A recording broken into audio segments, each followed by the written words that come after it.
শাকিব খান এবং রায়হান রাফি ইতিমধ্যে তুফান সিনেমায় একসঙ্গে কাজ করেছেন, যা 2024 সালে মুক্তি পায়। তুফান সিনেমার সাফল্যের পর তারা তাণ্ডব নামের একটি নতুন প্রকল্পের কাজের ঘোষণা দিয়েছেন। তবে এর মধ্যে শাকিব খান ও রায়হান রাফির সাইকো কিলার নামের একটি সিনেমার কথা শোনা যাচ্ছে এবং এই সিনেমাতে শাকিব খানের বিপরীতে নায়িকা হিসেবে কাজ করবে দক্ষিণী নায়িকা রাশমিকা, যাকে আপনারা চিনেন পুষ্পা সিনেমার নায়িকা হিসেবে।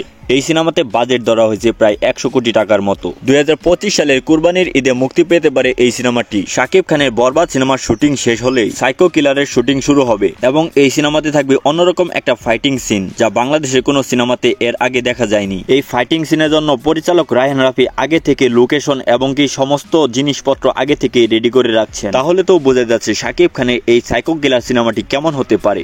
আপনাদের কি মনে হয় তা কমেন্টে জানিয়ে দিন আপনাদের মতামত। সেই সাথে নতুন নতুন আপডেট ভিডিও পেতে আমাদের এই চ্যানেলটিকে অবশ্যই সাবস্ক্রাইব করে আমাদের পাশে থাকবেন। ধন্যবাদ।